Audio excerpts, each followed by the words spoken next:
ಎಲ್ಲರಿಗೂ ನಮಸ್ಕಾರ. ಸಬಿ ರುಚಿಗೆ ಸ್ವಾಗತ. ನಾನಿವತ್ತು ಗೋಧಿ ಹಿಟ್ಟಿನಿಂದ ಬರ್ಫಿ ಮಾಡ್ತಾ ಇದ್ದೀನಿ. ಈ ಬರ್ಫಿ ತುಂಬಾ ಚೆನ್ನಾಗಿರುತ್ತೆ, ಈಸಿ ಕೂಡ ಮಾಡೋದು. ಕಡಿಮೆ ಇಂಗ್ರೀಡಿಯೆಂಟ್ಸನ್ನು ಹಾಕ್ಕೊಂಡು ನಾವು ಈ ಒಂದು ಬರ್ಫಿಯನ್ನು ರೆಡಿ ಮಾಡ್ಕೋಬೋದು. ಬನ್ನಿ ಈ ಒಂದು ರೆಸಿಪಿನ ಹೇಗೆ ಮಾಡೋದು ಅಂತ ನೋಡೋಣ. ಅದಕ್ಕಿಂತ ಮುಂಚೆ ನೀವು ನಮ್ಮ ಚಾನಲ್ಗೆ ಹೊಸಬರಾಗಿದ್ದರೆ ಇವಾಗಲೇ ನೀವು ಸಬ್ಸ್ಕ್ರೈಬ್ ಮಾಡಿ, ಪಕ್ಕದಲ್ಲಿರುವ ಬೆಲ್ ಐಕನನ್ನು ಕೂಡ ಪ್ರೆಸ್ ಮಾಡಿ. ಅದೇಗೆ ಮಾಡೋದು ಅಂತ ನೋಡೋಣ. ಮೊದಲಿದಾಗೆ ಒಂದು ಪ್ಯಾನ್ ಇಟ್ಕೊಂಡಿದ್ದೀನಿ. ಪ್ಯಾನ್ ಚೆನ್ನಾಗಿ ಬಿಸಿ ಆದಮೇಲೆ ಇದಕ್ಕೆ ನಾನು 2 ಟೇಬಲ್ ಸ್ಪೂನ್ ಆಗುವಷ್ಟು ತುಪ್ಪವನ್ನು ಸೇರಿಸ್ಕೊಳ್ತಾ ಇದ್ದೀನಿ. ತುಪ್ಪವನ್ನು ಹಾಕ್ಕೊಂಡಿದ್ದೀನಿ. ತುಪ್ಪ ಚೆನ್ನಾಗಿದ್ದು ಕರಗಲಿ.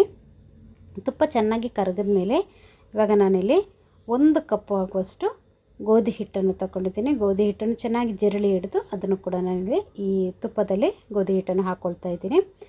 ಇವಾಗ ಇದನ್ನು ಈ ತುಪ್ಪದಲ್ಲಿ ಚೆನ್ನಾಗಿ ಹುರ್ಕೋಬೇಕು. ಇದು ಕಲರ್ ಕೂಡ ಸ್ವಲ್ಪ ಚೇಂಜ್ ಆಗುತ್ತೆ, ಅಷ್ಟರವರೆಗೆ ನಾವು ಇದನ್ನು ಹುರ್ಕೋಬೇಕು. ನೋಡಿ, ಇದನ್ನು ಹುರ್ಕೊಳ್ತಾ ಇದ್ದೀನಿ. ಇವಾಗ ನಾನು ಇದಕ್ಕೆ ಇನ್ನೂ ಒಂದು ಸ್ವಲ್ಪ ತುಪ್ಪವನ್ನು ಸೇರಿಸ್ಕೊಳ್ತಾ ಇದ್ದೀನಿ. ಇಲ್ಲಿ 1 ಸ್ಪೂನ್ ಆಗುವಷ್ಟು ತುಪ್ಪವನ್ನು ಹಾಕ್ಕೊಂಡಿದ್ದೀನಿ. ತುಪ್ಪವನ್ನು ಹಾಕ್ಕೊಂಡು ಮತ್ತೆ ನಾವು ಇದನ್ನು ಫ್ರೈ ಮಾಡ್ಕೋಬೇಕು.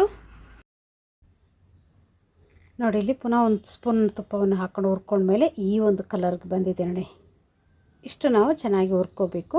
ಇಷ್ಟು ಹುರ್ಕೊಂಡು ಆದಮೇಲೆ ನಾವಿಲ್ಲಿ ಬೆಲ್ಲವನ್ನು ಸೇರಿಸ್ಕೊಳ್ತಾ ಇದ್ದೀನಿ. ಇಲ್ಲಿ ನಾನೊಂದು ಅರ್ಧ ಕಪ್ ಆಗುವಷ್ಟು ಬೆಲ್ಲವನ್ನು ಹಾಕ್ಕೊಂಡಿದ್ದೀನಿ. ಸ್ವೀಟಿಗೆ ನಿಮಗೆ ಜಾಸ್ತಿ ಸ್ವೀಟ್ ಬೇಕಂದರೆ ನೀವು ಸ್ವಲ್ಪ ಜಾಸ್ತಿಯನ್ನು ಹಾಕ್ಕೋಬೋದು, ಕಡಿಮೆ ತಿನ್ನೋರಾದರೆ ಸ್ವಲ್ಪ ಕಡಿಮೆಯನ್ನು ಹಾಕ್ಕೋಬೋದು. ನಾನಿಲ್ಲಿ ಹಾಕ್ಕೊಂಡಿರೋದು ಮೀಡಿಯಮ್ ಆಗಿದೆ, ತುಂಬ ಸ್ವೀಟೂ ಇಲ್ಲ, ತುಂಬ ಸಪ್ಪೆನೂ ಇಲ್ಲ, ಆ ಒಂದು ಅಳತೆಯಲ್ಲಿ ಹಾಕ್ಕೊಂಡಿದ್ದೀನಿ.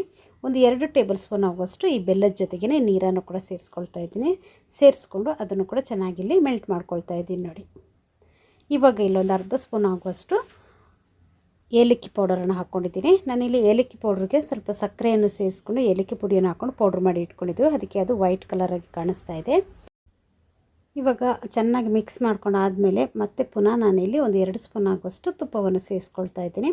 ತುಪ್ಪವನ್ನು ಹಾಕ್ಕೊಂಡಿದ್ದೀನಿ, ಚೆನ್ನಾಗಿ ಮಿಕ್ಸ್ ಮಾಡ್ಕೋಬೇಕು. ತುಪ್ಪ, ಬೆಲ್ಲ, ಏಲಕ್ಕಿ ಎಲ್ಲ ಇದು ಚೆನ್ನಾಗಿ ಮಿಕ್ಸ್ ಆಗಬೇಕು ಈ ಒಂದು ಮಿಶ್ರಣದಲ್ಲಿ.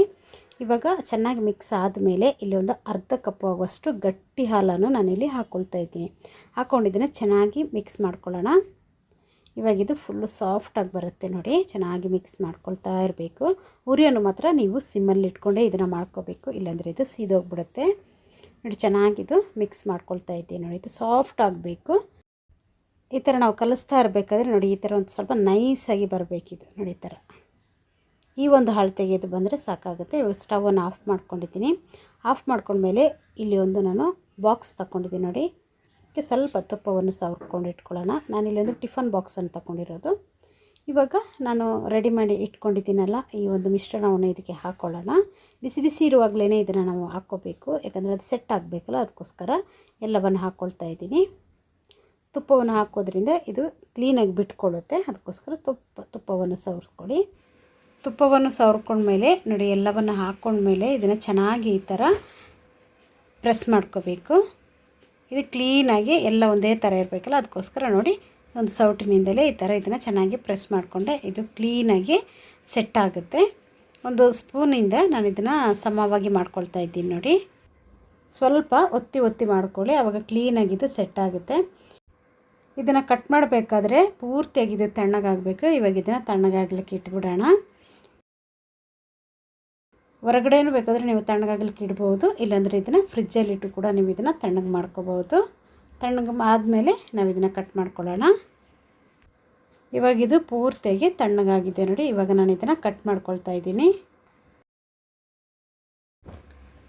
ಈ ಬರ್ಫಿ ಅಂತೂ ಬಾಯಲ್ಲಿ ಹಾಕ್ಕೊಂಡ್ರೆ ಹಂಗೆ ಕರ್ಗೋಗ್ಬಿಡುತ್ತೆ, ಅಷ್ಟೊಂದು ಸೂಪರಾಗಿರುತ್ತೆ, ಸಾಫ್ಟಾಗಿರುತ್ತೆ.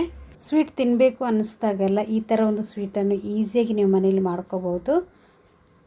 ಈ ಒಂದು ಸ್ವೀಟಿಗೆ ನಾವು ಒಂದು 1/4 ಗಂಟೆ ಟೈಮಲ್ಲಿ ನಾನು ಇದನ್ನು ಮಾಡ್ಕೊಂಡಿದ್ದೀನಿ. ಆಮೇಲೆ ತಣ್ಣಗಾಗಲಿಕ್ಕೆ ಸ್ವಲ್ಪ ಟೈಮ್ ಹಿಡಿಯುತ್ತೆ, ಯಾಕಂದರೆ ಪೂರ್ತಿಯಾಗಿ ತಣ್ಣಗಾಗಬೇಕಲ್ಲ. ಇನ್ನು ಫ್ರಿಜ್ಜಲ್ಲಿಟ್ಟರೆ ಇನ್ನೂ ಬೇಗನೆ ನೀವು ಇದನ್ನು ರೆಡಿ ಮಾಡ್ಕೋಬೋದು, ಬೇಗನೆ ತಣ್ಣಗಾಗ್ಬಿಡುತ್ತೆ ನೋಡಿ. ಈ ಥರ ನಾನು ಕಟ್ ಮಾಡ್ಕೊಂಡಿದ್ದೀನಿ, ತುಂಬಾ ಚೆನ್ನಾಗಿರುತ್ತೆ. ನಾನು ಇದನ್ನು ಕಟ್ ಮಾಡ್ಕೊಂಡಾದಮೇಲೆ ಇದ್ರ ಮೇಲ್ಗಡೆ ಸ್ವಲ್ಪ ಬಾದಾಮಿ, ಸ್ವಲ್ಪ ಪಿಸ್ತಾವನ್ನು ಚಿಕ್ಕದಾಗಿ ಕಟ್ ಮಾಡಿ ಅದನ್ನು ಕೂಡ ಇಲ್ಲಿ ಹಾಕ್ಕೊಂಡಿದ್ದೀನಿ. ನೋಡಲಿಕ್ಕೆ ಇದು ಚೆನ್ನಾಗಿರುತ್ತೆ ಅಂತ ಈ ಥರ ಮಾಡ್ಕೊಂಡಿದ್ದೀನಿ.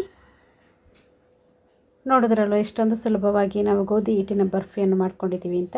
ಈ ವಿಡಿಯೋ ನಿಮಗೆ ಇಷ್ಟ ಆಯಿತು ಅಂದರೆ ಲೈಕ್ ಮಾಡಿ, ಶೇರ್ ಮಾಡಿ, ಸಬ್ಸ್ಕ್ರೈಬ್ ಮಾಡಿ.